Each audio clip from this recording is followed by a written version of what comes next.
반갑습니다.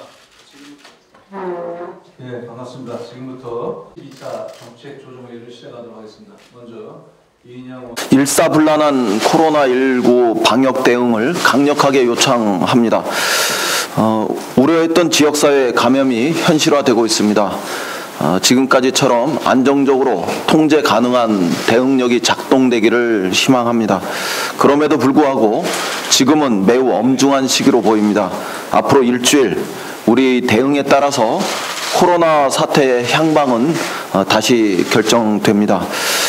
방역 컨트롤 타워 중심의 강력한 통제와 일사불란한 대응이 무엇보다 중요합니다. 지금은 온 국민이 방역 컨트롤 타워를 중심으로 일치된 행동을 보여주실 때입니다. 특히 정치권과 지방자치단체의 적극적인 방역 협력이 중요합니다. 우선 방역 당국에 요청합니다. 지금은 확고한 방역 지휘가 무엇보다 중요합니다. 과감하고 선제적이며 주도적인 방역 지휘를 요청드립니다. 각 부처, 지자체를 포함해서 동원할 수 있는 방역 자원을 최대한 총동원해야 합니다. 치료 병상과 검역, 방역 인력 확보를 비롯해서 단체 행사 개최 여부 등에 대해 강력한 통제력을 발휘해 주실 것을 당부합니다. 민주당은 상황을 아주 엄중하게 예의주시하면서 방역당국이 강력한 통제력을 발휘할 수 있도록 모든 수단을 동원해서 뒷받침하겠습니다. 국민 여러분께서도 적극적인 방역 협력을 해주실 것을 요청드립니다. 31번 확진자의 사례를 거울로 삼아야 합니다. 상황이 엄중한 만큼 국민 여러분께서는 방역당국이나 의료기관의 지시에 적극 협력해 주실 것을 부탁드립니다. 다소 불편하시겠지만 다시 손 씻기를 비롯한 방역 지침을 철저히 준수해서 더 이상의 피해가 확산되지 않도록 앞장서 주실 것도 당부드립니다. 방역 당국을 믿고 온 국민이 함께하는 강력한 방역 대응으로 코로나 사태를 조기에 종식시킵시다. 미래통합당이 비례대표 일괄 제명을 추진하고 있다는 보도를 접했습니다. 투표 용지에서 가짜 정당이 기호 3번을 확보하기 위해서도 20명 넘는 의원을 가짜 정당으로 위장 전입시키겠다는 그런 시도로 보입니다. 국민의 혈세인 국고 보조금 60억 원 이상을 가로채겠다는 현실적인 계산도 작용했다는 보도가 이어지고 있습니다. 사실이 아니길 바랍니다. 국회의원은 바둑돌도 아니고 장기알도 아니고 더더욱 공깃돌은 아닙니다. 미래통합당의 무례한 정치 파괴 행위는 반드시 값비싼 대가를 치르게 될 것입니다. 국민은 말하지 않을 뿐 미래통합당의 정치 파괴 행위를 냉정하게 지켜보고 있다는 점을 경고합니다. 이상입니다. 네, 다음은 조정식 정책위 의장의 발언이 있겠습니다. 국내에서 코로나19 확진자가 발생한 지 한 달이 지났습니다. 지난 한 달 동안 국민과 정부, 의료기관 간 유기적이고 헌신적인 협력에 힘입어 다른 국가에 비해 효과적인 방역 체계를 구축할 수 있었습니다. 미국과 영국, 일본 등 해외 언론들도 우리 정부의 대처 방식을 높이 평가하고 있습니다. 그러나 대구 경북 지역을 중심으로 추가 확진자가 크게 늘면서 지역사회 감염 확산을 우려하는 목소리가 다시 커지고 있습니다. 다시 한번 방역체계 전반을 꼼꼼하게 점검하고 지역사회 감염 대응 시스템을 대폭 강화해야 할 시점입니다. 특히 종교시설과 같은 다중이용시설과 병원 및 요양시설 등 취약시설을 대상으로 보다 광범위하고 촘촘하게 방역망을 구축해 줄 것을 방역당국에 거듭 당부드립니다. 확진자가 추가로 발생할 가능성이 큰 지역에 대한 역학조사관 확충과 음압병실 추가 확보, 선별진료소 확대 등의 조치도 서둘러 주시기 바랍니다. 아울러 코로나19의 확산 방지를 위해서는 의료기관들의 안정적 운영 또한 매우 중요한 과제인 만큼 건강보험급여비 조기 지급 특례에 따른 급여비 지급 절차 역시 최대한 조속히 진행해 주시기를 바랍니다. 코로나19에 따른 사회 경제적 피해를 극복하기 위한 특단의 대책도 신속하게 마련해야 합니다. 그동안 금융지원과 부품 수급 지원, 중소기업 및 소상공인 지원 대책, 관광 및 항공해운 지원 등 업종별, 분야별 다양한 대책들을 시행해 왔지만 여기에 더해 보다 근본적 차원의 추가 대응책도 강구할 때라 생각됩니다. 당정은 이번 사태가 우리 경제에 미치는 영향을 최소화하고 투자와 수출, 내수 일자리 등 경제 전반의 활력 회복을 위하여 2월 중으로 종합적 지원 대책 수립에 나설 것입니다. 특히 소비, 투자 활성화를 위해 한시적 개별 소비세 인하, 소비 쿠폰 및 구매 금액 환급, 소상공인 임대료 부담 완화 추진, 기업 투자 인센티브 확대 등과 함께 가용 지원을 신속하고 과감하게 총동원할 것입니다. 예비비와 기정 예산을 최대한 신속하게 집행하고 필요할 경우 이의 전용과 기금 활용 등 적극적인 재정 정책과 금융, 세제 지원 정책도 과감하게 마련할 것입니다.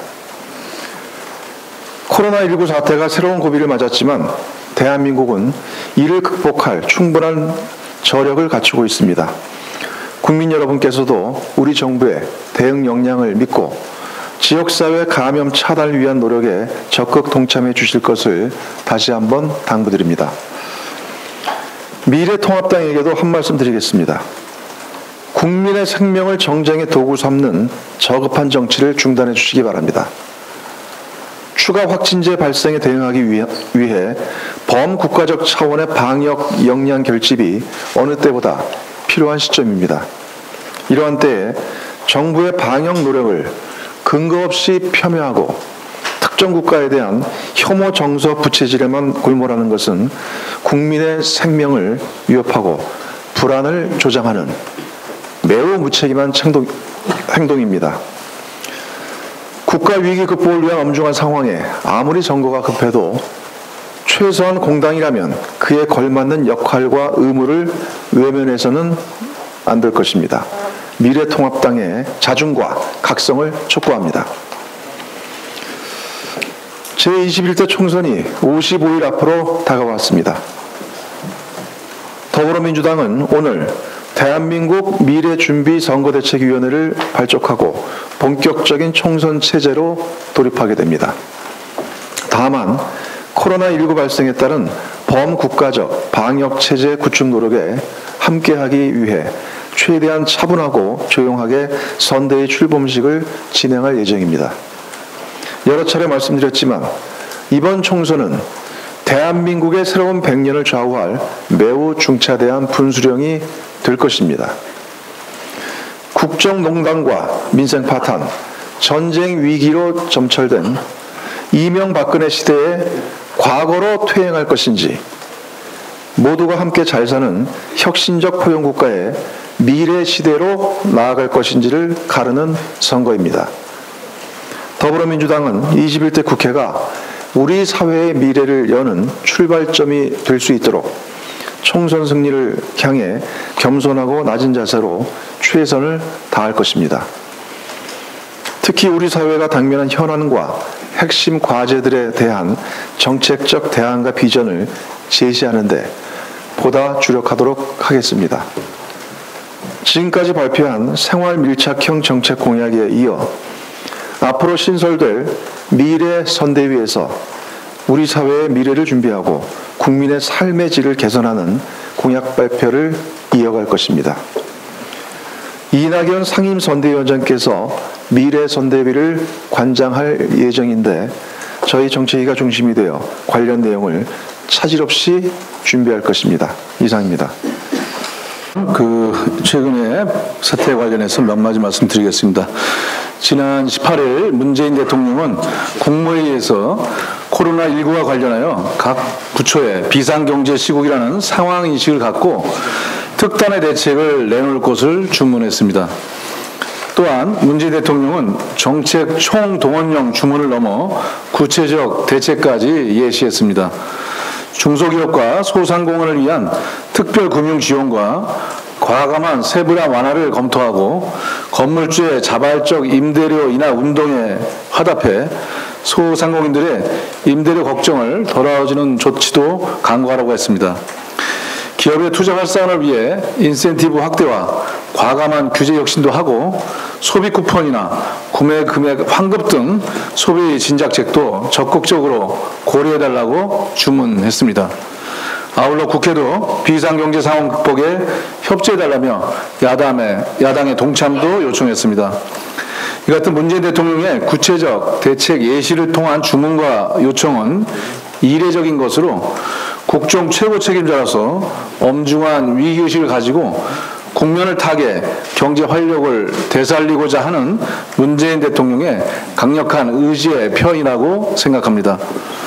이에 우리 국회도 비상경제 상황 극복을 위한 협조 요청에 당리당략이 아닌 국익 차원에서 국민을 위해서 적극 응해야 할 것입니다.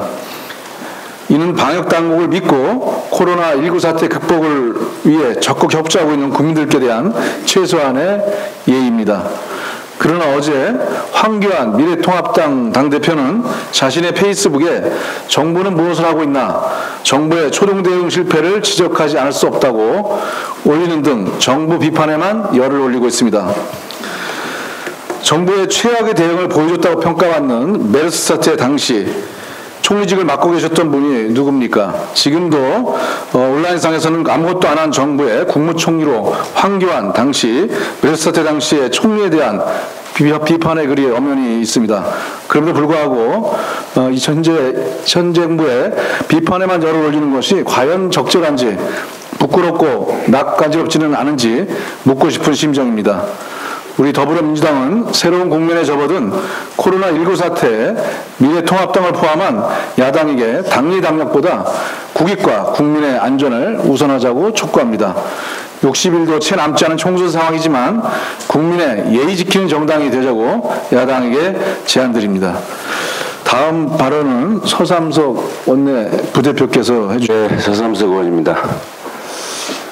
요즘 각종 바이러스의 면역 강화제로 활용되고 있는 국내산 마늘이 스스로 면역이 저하되고 있는 그런 안타까운 목소리를 대신 전달하고자 합니다.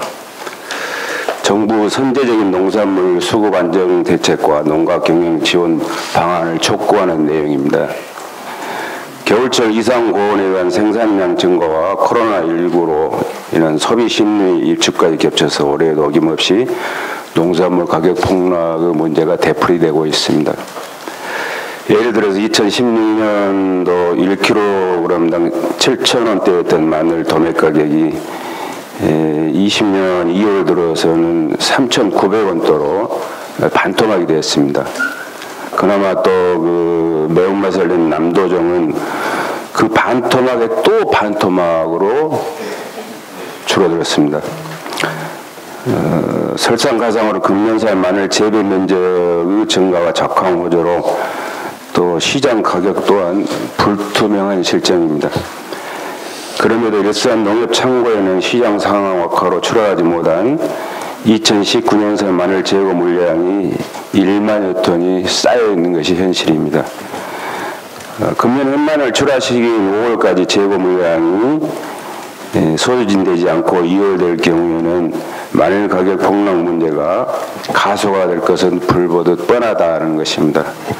그런데도 농식품부는 1차적으로 국가 재정이 지원되었다는 이유로 농협 재고 물량에 대한 추가적인 정부 소매 등 제반 조치를 등한시하거나 거부하고 있는 그런 실정입니다. 재론하기조차 부끄러운데 헌법 제123조 4항에 명시되어 있는 수급균형과 가격 안정에 대한 책임은 엄연한 국가의 책임입니다. 한 번 지원했으니 다시 지원할 수 없다는 농식품부 입장은 논리에도 맞지 않고 그 책임을 정면으로 회피하는 것입니다. 당황스럽습니다.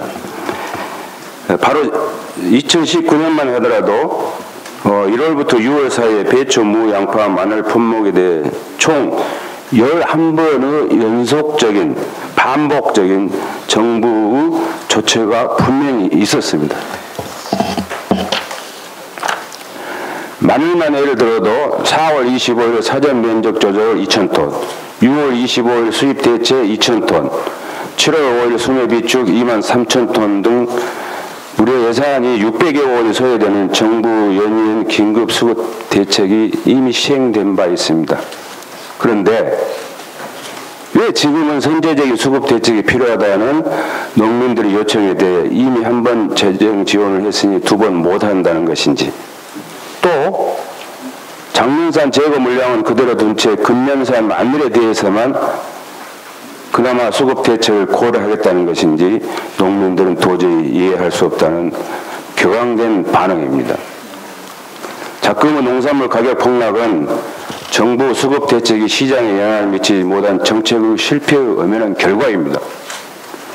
1960년대 채소류 수매 비축 제도가 처음 도입된 이래 반세기가 넘도록 되풀이되는 가격 폭락 문제에 대해 역대 정부도 마찬가지지만 일말의 반성도 없이 책임을 회피하는 것은 국가의 존재 이유를 망각한 무책임한 태도라고 농민들의 원성이 높습니다. 실상은 농산물 가격 폭락과 더불어 반복되는 구제역, AI, ASF 등 가축 전염병의 위협, 줄어드는 농가 인구, 개도국 지위 포기까지 농업 위기 상황이 아니었던 적이 없었습니다. 특히나 최근의 코로나19에 따른 소비 심리 위축은 농업 경영을 더욱 어렵게 하는 요인으로 작용되고 있습니다. 농업이 살아야 나라가 삽니다. 먼저 당면한 농산물 가격 폭락 문제에 대한 정부 선제적인 수매 비축 대책을 촉구합니다.